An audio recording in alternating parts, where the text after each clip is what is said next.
درود و سلام ما رو بپذیرید بیننده های عزیز، آنهایی که این لحظه با ما و با برنامه های ما هستید.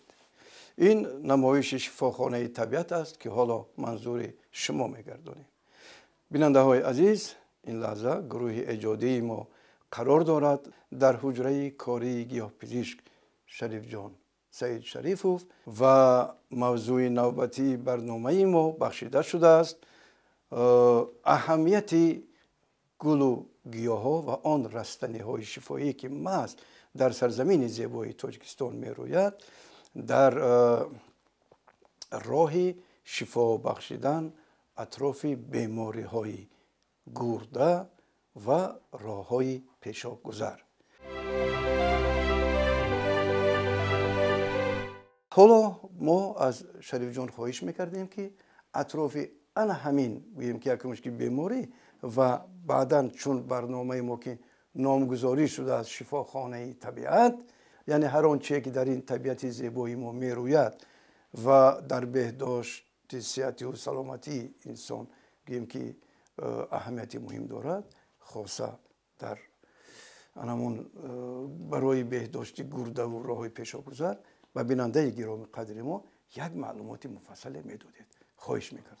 امروزها که فصل زمستان، فصل سرما سر می شود، بیماری های گرده و راه های پیشاب از حساب غلبه بلغم، از حساب شمالخوری و حساب اینفکسیا و بیماری های سیرویتی، زکام خیلی زیاد می شوند و ما این بیماری های می باشند که مثلا قوت آدم در گردهش هست.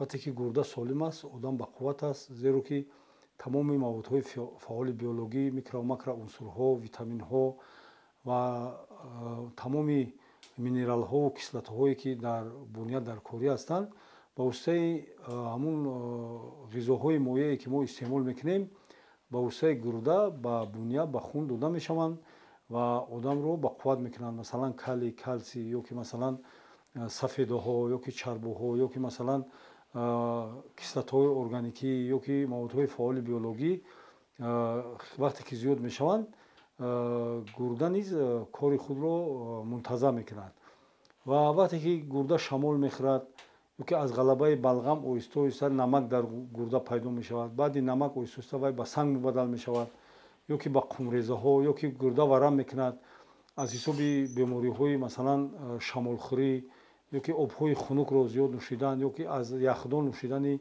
مثلا میوه‌جات آب خنک یا که موادهای خنک این آورده به بیماری های گرده میرساند و دیگر سببش این بیماری های دیابت قند میباشد که حتما تاثیر منفی خود را به گرده میرساند و بیماری های سیرویتی نیز میتوانند تاثیر خود را به گرده و راه های پیشاب برسانند. این چنین مثلا وقتی که در ارگانیسم پیدا میشوند پارازیت ها یا که مثلا اینفکسیا ها یا که ویروس ها میتوانند که تاثیر منفی خود را به گرده و راه های پیشاب برسانند. از همین سبب هنوز عالمان و متفکران و فرزندان فرزانه ملت تاجیک با مثل حکیم میسری، با مثل مثلا ابوعلی ابن سینا، زکریا روزی، ابو منصور موفق یا که محمد حسین شیرازی یا که مولای محمد صالح سرخیانی یا که شونی مالی و دیگر مؤخص‌هایی که توصیه دادند برای تبابت بیماری‌های گرده و راه‌های پیشاب گیاه‌های وطنی رو و گیاه‌های وطنی ده‌ها نمود میباشند که برای تبابت و معالجه بیماری‌های گرده و راه‌های پیشاب استفاده برده میشوند. مثلا در نزد ما استفاده است برگ لور، یعنی که لوروی لیست میگویند. این بسیار گیاهی میباشد که مثلا در شکل خاک است، برگ است و این تاثیر بسیار مثبت دارد. یعنی که در ترکیبش روغن‌های افری دیده میشود، در ترکیبش ماکرو و میکرو عنصرهای گوناگون کلسی، مگنی، سیلیڅ، آلومینی، میس و این چنین در ترکیبش فلاوونوئیدها، گلیکوزیدها، کسلت‌های ارگانیکی و ماکرو و میکرو عنصرهای گوناگون، این چنین ویتامین‌های گوناگون از آن جمله ویتامین اسکاربین یعنی کسلت اسکاربین که ویتامین اس می باشد و دیگر موادها در ترکیبش و گروه گیاه‌های ب، ویتامین PP و کاروتین در ترکیبش دیده می شوند و این از سبب که ترکیبش خیلی بوی است мардуми рус инро ба забони дигар благородная деревья мегӯянд. Ҳамин барги лаврови лисро ки барги масалан бисёр дар бисёри бемориҳои асабу дил низ вайро истифода мебаранд ва хусусияти пешобронӣ дорад, хусусияти қувватдиҳӣ ба гурда дорад, ба ғадудҳои болои гурда дорад ва сангу намакҳоро шикаста мебарорад, варамҳоро мегардонад ва як намуди таскиндиҳандагии дардҳоро дорад. ва дар назди мо дигар гиёҳе истодааст. Ин гиёҳи раҳдавак аст. гиёҳи раҳдавак низ бисёр хусусиятҳои шифоие дорад ки масалан шакли хокаи вай аст. Роҳдавак дар қариб ҳамаи роҳравҳо, даштзорҳо, назди масалан ҳавлиҳо мерӯяд ва вай банд аст ва баргҳои майда дорад ва ин роҳдавак ба бемориҳои дилу рагҳои хунгар фоида дорад, ба рагҳое ки масалан артериявӣ ва яъне ки шараёнӣ ва рагҳои варидӣ яъне ки бисёр таъсири хуб мерасонад ки ин рагҳо аз гурда хуни тозаро мебаранд ва ба дигар узвҳо мерасонанд. яъне ки ин рагҳоро мустаҳкам мекунад ва ғадудҳои болои гурдаро бисёр корашонро ба танзим медарорад ва намакҳо, сангҳо, қумҳоро мегардонад ва варамҳоро мегардонад. яъне ки кори гурдаро бисёр мӯътадил мекунад. ва дигар гиёҳе ки дар назди мо истодааст, ин гиёҳи чоқла мебошад. чоқла ба забони русӣ вайро девиасил мегӯянд.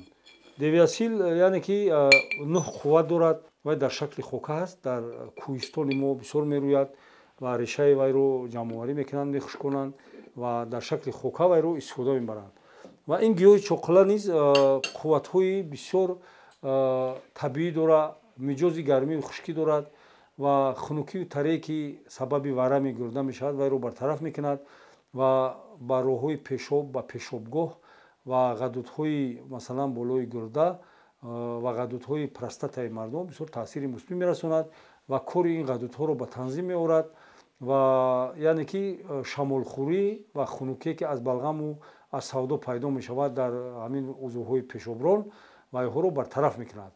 ва дигар гиёҳе ки дар назди мо истодааст, ин бобуна мебошад. бобуна дар шакли хока, албатта гулу барги вай дар якҷоягӣ карда шудааст ва ин бобунаро бисёр латиф аст аз ҷиҳати кашандагӣ, яъне ки кашида гирифтани хунукиҳо, варамҳо дар байни гиёҳҳо ҷои аввалро мегирад ва ин гиёҳ бисёр хусусиятҳои таҳлили варамҳоро дорад ва хунукиҳоро кашида гирифтан дорад ва шикастани сангҳо ва инчунин бартараф кардани намакҳо, қуму сангрезаҳое ки дар гурда ва роҳҳои пешобгоҳ пайдо мешаванд, онҳоро таҳлил медиҳад ва як хусусияти яъне ки оромикунии дардро дорад ва хусусиятҳои зинди инфексиониро низ дорад, микробҳоро бартараф мекунад ва инро низ дар табобати бемориҳои гурда ва роҳҳои пешоб низ тавсия додаанд. ва дигар гиёҳе ки дар назди мо истодааст, ин хори хасак ки вайро ба забони тибби ба забони мардумӣ хори мағелон мегӯянд. ин хори мағелон ба забони русӣ як киртси мешавад. ин дар бартараф кардани римҳо, чиркҳое ки дар гурда ва роҳҳои пешоб пайдо мешаванд бисёр роли калонро мебозад. хунукиҳоро бартараф мекунад ва пешобро меронад. аз санги гурда, аз намаки гурда, аз қуми гурда онҳоро шикаста ба воситаи пешоб яъне ки мебарорад ва як таъсири гармидиҳӣ дорад. инчунин ба бемориҳои талхадон ва роҳҳои талхагузар бисёр муфид аст ва як хусусияти дар хун паст кардани холестерин яъне ки сафроро доро мебошад. ва дигар гиёҳе ки дар назди мо истодааст, ин донаи сиёҳдона мебошад ки ин сиёҳдонаро дар тибби набавӣ мегӯянд ки ғайр аз марг ва пирӣ ба ҳамаи дардҳо даво аст ва таркиби инро олимон беҳуда санҷида набаромадаанд ки дар таркибаш бисёр маводҳои фаъоли биологӣ, бисёр микроунсурҳо, кислотаҳои органикӣ, қариб 70% элементҳои химиявие ки дар таблицаи масалан менделеев ҷойгир аст дар таркиби сиёҳдона дида мешавад ва бисёр равғанҳои эфирӣ дорад, равғанҳои растанӣ дорад ва инчунин дар таркибаш калий, калсий, магний ва витаминҳои гуногун хеле зиёд дида мешавад. дар таркибаш витамини А, витамини гурӯҳи Б, витамини С, витаминҳои ПП, витамини К хеле зиёд дида мешавад ва ин сиёҳдона бисёр таъсири хуби балғамшиканӣ дорад, бартараф кардани варамҳо дорад, бартараф кардани хунукиҳо дорад ва бисёр бунияро яъне мустаҳкам мекунанд, нерӯ ба буня мебахшад ва дар боби бемориҳои гуногун вайро истифода мебаранд. Аз он ҷумла дар боби бемориҳои гирда ва роҳҳои пешобгоҳ низ вайро истифода мебаранд. Дигар маводе ки дар назди мо истодааст, ин тухми зағир мебошад.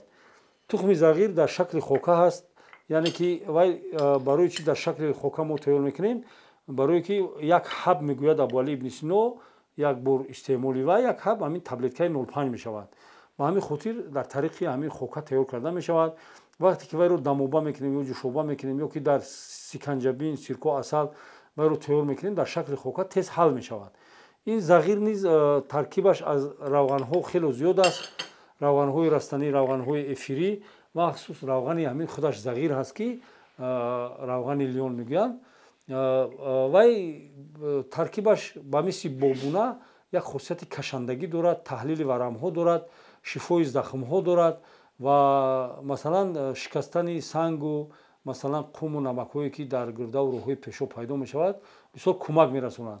ва ин тухми зағир ғайр аз ин балғамшикан мебошад, ғайр аз ин барои пардаи луобии меъдаву рӯда низ бисёр фоидаи хуб мерасонад. яъне ки дар ҳазми хӯрок, дар масалан касоне ки ҳазми хӯрокашон номунтазам аст, ҳазми хӯрокро бисёр ба танзим медарорад. ва дар назди мо истодааст ду маводе ки мо бисёр бештар дар васфи онҳо мегӯем. сиркои тозаи ангурӣ, ин моеъ аст ва асали тозаи табиии кӯҳие ки дар ҳамин ватани азизи мо истеҳсол карда мешавад. ва замбуре ки аз ҳамун гулу гиёҳи кӯҳистон, масалан ба мисли кӯҳистони сари хосор, ба мисли кӯҳистони ховалин ё ки кӯҳистони раштонзамин ё ки масалан кӯҳистони бадахшон ё ки зарафшон ё қаратоғ, ҳамин асалҳое ки дар ин кӯҳистон бисёр масалан замбурҳо парвариш карда аз он ҷо гирифта мешаванд, таъсири хуби шифоӣ дорад. масалан аз гулу гиёҳҳои кӯҳӣ ки тамоми дорувориҳову маводҳои табиие ки бисёртар таъсири хуби фармакологӣ дорад, албатта дар мавзеи кӯҳистон, дар ҳамун дашту доманкӯҳҳо, дар қади дарёҳои кӯҳӣ бисёр мерӯянду нашонамо мекунанд. ва ин асал бисёр хусусиятҳои хуби шифоӣ дорад.